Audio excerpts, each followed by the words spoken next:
তো hello friend, welcome to the Sudipta 0.2 YouTube চ্যানেলের পক্ষ থেকে সকলকে জানাই স্বাগতম। তো আজকে আমরা আলোচনা করব বচন নিয়ে।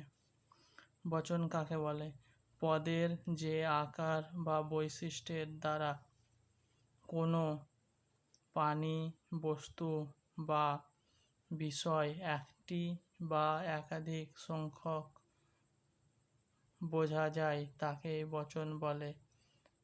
পদের যে আকার বা বৈশিষ্ট্যের দ্বারা কোনো প্রাণী, বস্তু বা বিষয়ে একটি বা একাধিক সংখ্যক বোঝা যায় তাকে বচন বলে।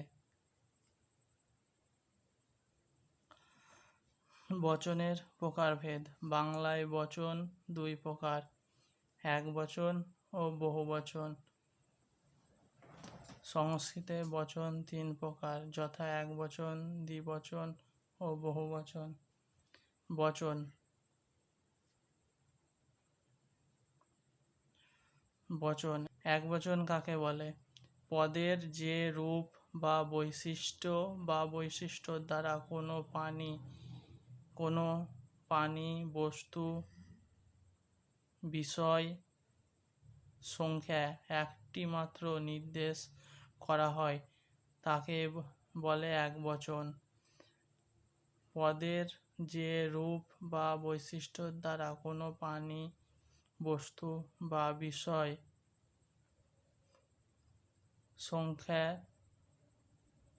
একটি মাত্র নির্দেশ করা হয় তাকে বলা হয় একবচন। যেমন লোকটি, কাপড়খানা ইত্যাদি। বহুবচন কাকে বলে? বহুবচন যে রূপ বা বৈশিষ্ট্যর দ্বারা প্রাণী, বস্তু, বিষয়, সংখ্যা একের বেশি বোঝা যায় তাকে বহুবচন বলে।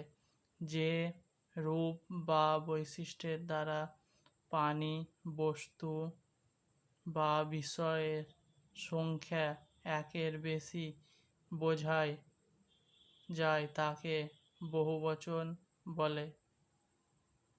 যেমন শিশুরা বিদ্যালয়ে যাচ্ছে,